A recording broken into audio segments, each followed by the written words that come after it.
ایک دم مکھی کی طرح نکال دیا تھا سندھ گورنمنٹ کو, اور سرکاری اداروں کو انہوں نے بلڈر کو رکھا تھا گلزار صاحب نے, اور کہا جی آفیشل اسائنی جو ہے عدالت کا وہ اس کو طے کرے گا. ابھی پروگرام میں شریک ہونے سے پہلے میری اور ہمارے جو رپورٹر ہیں یاسر سلیم صاحب, ان کی گفتگو ہو رہی تھی. ایک علی صاحب جو وہاں پہ جن کا فلیٹ تھا, انہوں نے کہا سنگل پینی نہیں ملی ہے. اب داد رسی کی جہاں تک بات ہے, اس والے آئینی عدالت, میں آئینی عدالت کو سلام پیش کرتا ہوں, اور یہ ثابت ہوا کہ آئینی عدالت کا قیام بالکل صحیح تھا. یہ تیسرا بڑا فیصلہ ہے. اور نعیم بھائی جو ایک بات کر رہے تھے کہ آنے والے وقت میں, یقیناً کوئی بھی ہو سکتا ہے آنے والے وقت میں, لیکن جتنے متنازع فیصلے آئے ہیں سویرا سرچ کر کے دیکھ لیں, کوئی آئینی عدالت نے نہیں دیا ہے. سب یہ جو روٹین تھے, جہاں 100 ووٹوں کا پاور تھا, جہاں مرضی سے بات کرنے والی تھی.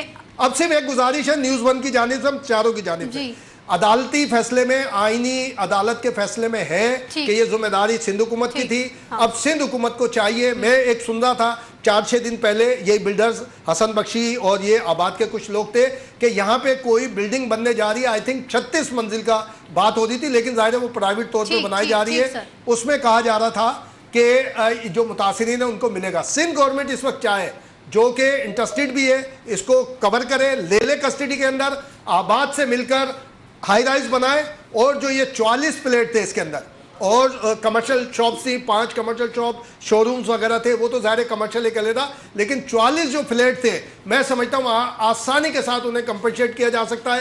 ہائی رائز بلڈنگ کی اجازت دے سندھ گورنمنٹ. اب چونکہ آئینی عدالت کے فیصلے کے بعد تمام ادارے آزاد ہو گئے, اب ان کے اوپر نگاہ رکھے گئے 2 نمبر ہی نہ کریں, اور آزاد. اور علادین پارک بھی دوبارہ بحال ہونا چاہیے, اور وہ میئر کراچی کو چاہیے اس کو ٹیک اوور کریں, کیونکہ کیمسی کی کونسل کی قرارداد موجود ہے, اس بنیاد کے اوپر علادین پارک بنایا گیا تھا. اس کونسل کی قرارداد کے بعد اس کو آگے دوبارہ اس کو بھی بحال کیا جانا چاہیے, تاکہ کراچی کے عوام کو ایک سستی تفریح مل سکے. کراچی کی عوام کو ایک سستی تفریح مل سکے. اور آپ نے کہا کہ جو آئینی عدالت کا قیام ہے وہ بالکل درست تھا. 3 بڑے فیصلے آئینی عدالت جو ہے وہ دے چکی ہے.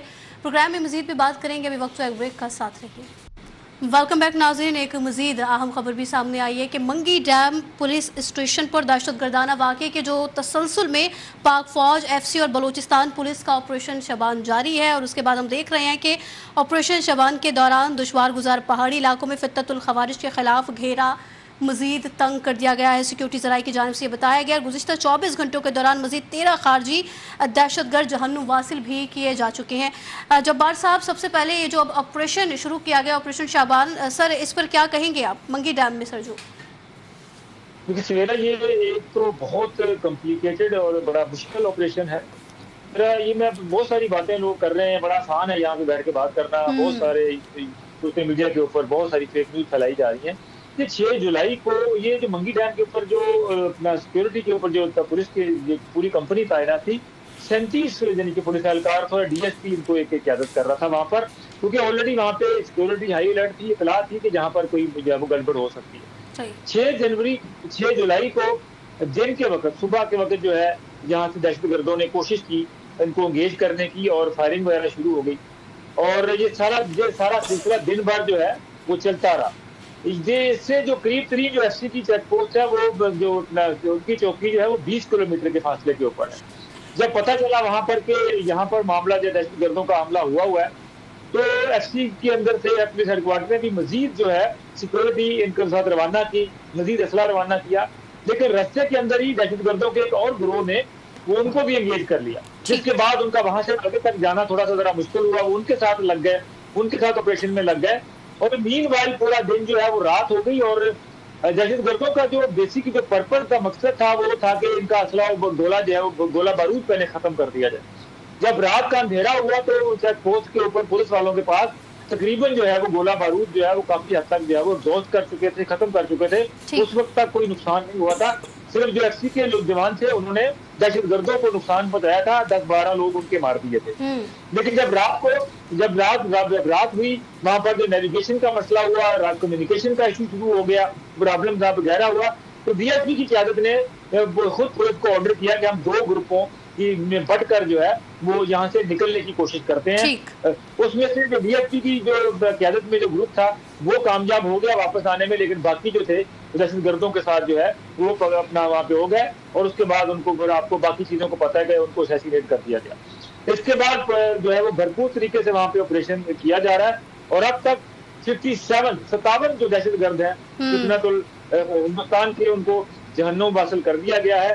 یہ بہت ہی ایک افسوسناک واقعہ ہوا ہے بہت. لیکن جو ریاست کا جو رول ہے جو پچھلے 3 دن سے وہاں پر جو سینیٹائزیشن کا عمل جاری ہے, کلیئرنس آپریشن جاری ہے, اور اس میں جیسا کہ ڈی جی اختیار نے کہا کہ we will hunt you we will hurt you. اب اس نعرے کے اوپر جو ہے وہاں پہ کاروائی ہو رہی ہے. ان کو ہنٹ کیا جا رہا ہے, ان کو تلاش کیا جا رہا ہے. ایک دہشت گرد جس نے بھی یہ اپنا پولیس اہلکاروں کے اوپر حملہ کیا, جس نے ہمارے لا انفورسمنٹ کے لوگوں کو شہید کیا, ان میں سے ایک شخص کو ڈھونڈ کر ان کے ٹھکانوں سے نکال کر جو دلوں میں گھس گئے واپس وہاں سے ان کو پکڑ کے لا کے جو ہے ان کو یوٹیلائز کیا جا رہا ہے. اس پورے آپریشن میں ڈرونز کا بھی استعمال کیا جا رہا ہے, جو ہوائی طور کے اوپر ہے وہ بھی کیا جا رہا ہے, لاجسٹکس پورے استعمال کیے جا رہے ہیں, نیویگیشن کا سسٹم, پورا انٹیلیجنس کا سسٹم پورا فعال ہے. اور انشاءاللہ تعالیٰ یہ جتنے بھی لوگ وہاں پر موجود ہیں یہ آپریشن اس وقت تک ختم نہیں ہوگا جب تک جو ہے ان میں سے ایک جو فتنۃ ہندوستان کی جو پراکسی ہے, جو افغانی سوائل استعمال کرتے ہیں, جو افغانی ٹریننگ استعمال کرتے ہیں, جو افغانستان کی مین پاور ہے, ان کو ڈھونڈ کے جو ہے یوٹیلائز کیا گیا. انہوں نے بہت بری طرح برا ہاتھ مارا ہے اور اب ان کو سبق جو ہے وہ سکھا رہی ہیں ہمارے قانون نافذ کرنے والے ادارے. بالکل ان کو سبق سکھایا جا رہا ہے اور سبق سکھانا ضروری بھی ہے. جبار صاحب آپ کا پوائنٹ آ گیا. فیصل حکیم صاحب, جیسے کہ ابھی جبار صاحب بھی ایک بات کر چکے ہیں, 57 دہشت گردوں کو جہنم واصل کر دیا گیا. سر اس آپریشن کا بنیادی ہدف کیا ہے فیصل صاحب؟ دیکھیں, آپریشن کوئی بھی ہو, بنیادی ہدف پاکستان کا ایک ہے اور پالیسی بڑی واضح ہے کہ آخری دہشت گرد کے خاتمے تک دہشت گردی کے خلاف آپریشن جاری رہے گا. اس ملک کی سلامتی کے لیے, اس ملک کے وقار کے لیے اور عوام کے جان و مال کے تحفظ کے لیے کسی قربانی سے دریغ نہیں کیا جائے گا. اس بات کا اور اس عزم کا اعادہ D G I S P R نے جو گفتگو کی گزشتہ دنوں اس میں کیا. اس کے بعد فیلڈ مارشل سید عاصم منیر جو ہیں انہوں نے جو این ڈی یو میں خطاب کیا گریجویٹنگ سیرمنی سے, اس میں بھی انہوں نے بڑے واضح طور پر کہا, انہوں نے یہ بھی واضح کر دیا کہ جو ملک دشمن عناصر ہیں یا دوسرے ممالک کی جو پاکستان کے خلاف کام کرنے والی ایجنسیاں ہیں وہ جو کچھ کر رہی ہیں اور جو کچھ پلاننگ ہے, سیکیورٹی ادارے جو ہیں اس سے مکمل طور پر باخبر ہیں اور اس سے نمٹنے کے لیے بھی تیار ہیں. اور اسی حوالے سے آپ دیکھیں کہ بلوچستان میں ہو, کے پی میں ہو یا ملک کے دیگر حصے میں جو وقتاً فوقتاً جو آپریشن ہے وہ دہشت گردوں کے خلاف وہ آپ کو ہوتے ہوئے بھی نظر آ رہی ہیں, جس میں سیکیورٹی فورسز کے جوان اور افسران قربانیاں بھی دے رہی ہیں, جانوں کا نذرانہ بھی دے رہے ہیں, اور دہشت گردی کے خاتمے کے لیے جو کوششیں ہیں ان کو بھی تیز سے تیز تر کیا جا رہا ہے. سیکیورٹی فورسز جو ہیں وہ بالکل ان کا ایک 1 پوائنٹ ایجنڈا ہے اور وہ ہے دہشت گردی کا خاتمہ, اور ہر شہادت, ہر قربانی جو ہے وہ ان کے اس عزم کو مزید مضبوط بناتی ہوئی آپ کو نظر آتی ہے. جو صورتحال ہے منگی ڈیم میں جو دہشت گرد حملہ ہوا اور اس کے بعد جو آپریشن شروع کیا گیا اس میں اب تک 26 جو ہے وہ پہلے دن اور 13 جو ہے وہ گزشتہ 24 گھنٹوں کے دوران جو ہے وہ دہشت گردوں کو مارا گیا, اور یہ سلسلہ جاری ہے. دشوار گزار راستے ہیں اور مشکل آپریشن ہے, لیکن جو سیکیورٹی فورسز ہیں وہ اس علاقے میں آپریشن کر رہی ہیں اور بڑے واضح جو اہداف ہیں وہ مقرر کیے گئے ہیں کہ اس علاقے سے اور پورے ملک سے جو دہشت گرد ہیں ان کا صفایا کرنا ہے. اور ظاہر بات ہے جو پاکستان کی عوام ہے وہ قانون نافذ کرنے والے ادارے اور سیکیورٹی فورسز کے بالکل شانہ بشانہ کھڑی ہیں, اور اس کے لیے وہ ان کی ہر جو قربانی ہے اس کو خراج عقیدت بھی پیش کر رہے ہیں اور اس عزم کا اعادہ بھی کر رہے ہیں کہ دہشت گردی کے خاتمے کے لیے کسی قربانی سے دریغ نہیں کیا جائے گا. بالکل سر, پوائنٹ آ گیا ہے. اور نعیم قریشی صاحب, سر آپ کیا سمجھتے ہیں یہ جو پاک فوج, ایف سی اور بلوچستان پولیس کے مشترکہ آپریشن کو دہشت گردی کے خلاف کتنا مؤثر سمجھ رہے ہیں آپ سر؟ دیکھیے, آپ کو یاد ہوگا آپ ہی کے پروگرام میں ہم لوگ بلوچستان کے حوالے سے کئی دفعہ گفتگو کر چکے ہیں. بلوچستان میں ظاہر ہے ہندوستان کی مدد سے یا افغان حکومت کی مدد سے جو ہے دہشت گردی کے جو معاملات وہاں چل رہے ہیں, اور میں نے ہمیشہ آپ کو یہی کہا ہے کہ ہمیں کسی مضبوط پالیسی کی ضرورت ہے. یہ پالیسی تو بالکل واضح ہے, ظاہر ہے, یہ تو ریاست کی ایک پالیسی ہے کہ پاکستان کے خلاف کسی بھی قسم کی دہشت گردی کے خلاف آخری دہشت گرد کے خاتمے تک جدوجہد جاری رہے گی, لڑائی جاری رہے گی. اور ان کو نکال باہر کیا جائے گا. یہ ساری گفتگو جو D G I S P R صاحب نے کی ہے ان کے جذبات ہیں. ظاہر ہے کہ ہمارے جوان شہید ہو رہے ہیں, ہم سب جذباتی ہو جاتے ہیں. ہمیں سیاسی لوگوں کو انوالو کرنا چاہیے اور فرق کرنا چاہیے. جو بھی دہشت گردوں کے ساتھ جس کا ذرا بھی رابطہ ہے, جس کو ذرا بھی ہمدردی ہے, ہم ان کو دہشت گردوں کی صفوں میں ہی کھڑے کریں گے. لیکن میں پھر یہی کہتا ہوں کہ بلوچستان کا مسئلہ دہشت گردی کے ساتھ ساتھ سیاسی مسئلہ بھی ہے. وہاں کے لوگوں کو جو ہے وہ انتخابی کے ذریعے جو ہے اس سارے سیاسی پروسیس میں ہمیں شامل کرنا ہوگا. لیکن اگر ہم صرف دلوا دیں گے, عوام کو شامل نہیں کریں گے, تو ہم یہ جنگ نہیں, میرے منہ میں خاک, لیکن پھر ہم یہ جنگ جیت نہیں سکتے. عوام کے بغیر, مقامی عوام کے بغیر ایسی لڑائی آپ نہیں جیت سکتے. لہذا اس بات کی اس موقع پہ پھر رپیٹ کرتا ہوں کہ ہمیں ضرورت اس بات کی ہے کہ بلوچستان کی سیاسی قیادت کو بٹھانا چاہیے.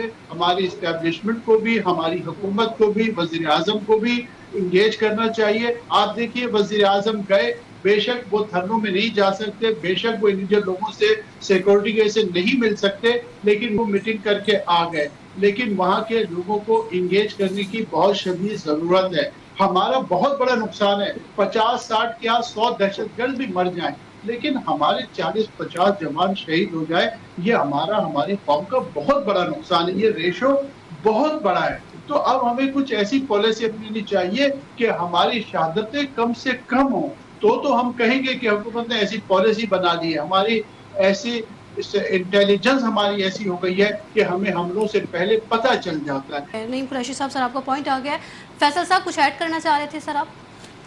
دیکھیں, نعیم قریشی صاحب نے ایک بات کی کہ سیاسی قیادت کو اس میں شریک کرنا چاہیے, تو یقینی طور پر جتنی بھی سیاسی قیادت ہے وہ شریک ہے. نیشنل ایکشن پلان پہ سب کا اتفاق تھا اور اسی کے تحت یہ کاروائیاں کی جا رہی ہیں. جہاں تک بات ہے کہ فلاں کو شریک کیا جائے, فلاں کو نہ شریک کیا جائے, تو جو بھی محب وطن سیاسی پارٹیاں, جن کو آپ سیاسی پارٹیاں کہتے ہیں, یقینی طور پر ان کے پاس پلیٹ فارم بھی ہے, ان کے پاس اس حوالے سے بات کرنے کے مواقع بھی موجود ہوتے ہیں اور وہ بات کرتے ہیں. اگر آپ بات کرتے ہیں تو بلوچستان کی ساری نمائندگی اس وقت قومی اسمبلی میں بھی موجود ہے, پارلیمنٹ میں جو سینٹ ہے وہاں پہ بھی موجود ہے, آپ کے پاس بلوچستان کی صوبائی اسمبلی بھی موجود ہے. اگر سیاسی مسئلہ ہے تو وہاں پہ ڈسکس ہونا چاہیے. فیڈریشن کی بات ہے, بلوچستان کا جو دشمن ہے, بلوچستان کی ترقی کا جو بھی دشمن ہے, وہ پاکستان کا دشمن ہے, اور یہی پاکستان کی ریاست جو ہے وہ بار بار کہتی ہوئی نظر آئی ہے. اسی بنیاد پر ان دہشت گردوں کے خلاف بھی آپریشن کیے جا رہے ہیں. ہمیں مل کر اس کا مقابلہ کرنا ہوگا, کھل کے اس کے خلاف بولنا ہوگا, اور جو سیکیورٹی فورسز قربانیاں دے رہی ہیں ان قربانیوں کا جو ادراک ہے وہ بھی ہمیں ہونا چاہیے, اور ان کے سیکیورٹی فورسز کے شانہ بشانہ ہمیں کھڑے بھی ہونا چاہیے تاکہ ملک کو دہشت گردی سے پاک کیا جا سکے. آپ کس قومی اسمبلی کی بات کر رہے ہیں؟ جو وہاں قومی اسمبلی میں ٹی وی پہ تو کوئی آپ بات نہیں کر سکتا, ٹی وی پہ تو آپ چلاتی نہیں. آپ کس قومی اسمبلی کی بات کر رہے ہیں؟ اور جس سیاسی قیادت کی آپ بات کریں دیکھیں نعیم قریشی صاحب, نہ قومی اسمبلی میں ہم آئے ہیں عوام کے ووٹوں سے آئے ہیں, اور سینٹ میں بھی انہی قومی اسمبلی اور صوبائی اسمبلی کے نمائندوں کی وجہ سے آئے ہیں. یہاں پہ کسی نے ان کو زبردستی یہاں پہ کوئی نہیں قومی اسمبلی میں اٹھا کے لایا. قومی اسمبلی میں وہاں کی نمائندگی سے آئی ہیں, اپنے اپنے علاقوں سے الیکشن جیت کے آئے ہیں, اور پورے پاکستان میں ایک جیسا الیکشن ہوا ہے. اس الیکشن میں جس کو جہاں پہ مینڈیٹ ملا اس مینڈیٹ کا احترام کیا جانا چاہیے. آپ دو کو کہیں کہ ان کو جو ہے وہ شریک کر لیں اور باقیوں کو جو ہے وہ چھوڑ دیں, یہ ایسا کبھی بھی نہیں ہو سکتا. آپ اپنی فیصل صاحب نعیم صاحب کی بات کمپلیٹ ہو جائے. جی نعیم صاحب, 2024 کے مینڈیٹ کی بات کر رہے ہیں, یہاں تو اتنا بڑا مینڈیٹ چوری ہو گیا.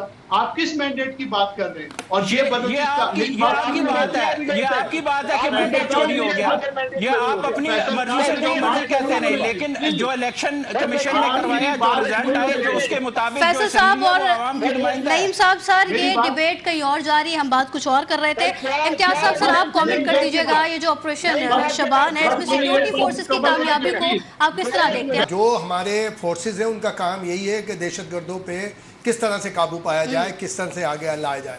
اور یہ نعیم صاحب کا بھی ایک استدلال ہے, اس کا سب کا یہی کہنا ہے کہ پولیٹیکل جو ورژن ہے, پولیٹیکل جو لوگ ہیں ان کو بھی شامل کیا جانا چاہیے. اب ہیں یا نہیں ہے اس کے اوپر ایک ڈیبیٹ ہو سکتی ہے. ہم کہتے ہیں, یہ بولتے نعیم صاحب کا موقف ہے نہیں ہے, ہم کہتے ہیں, اور اس کے لیے بہت ساری بات ہو سکتی ہے. کل ہمارے 27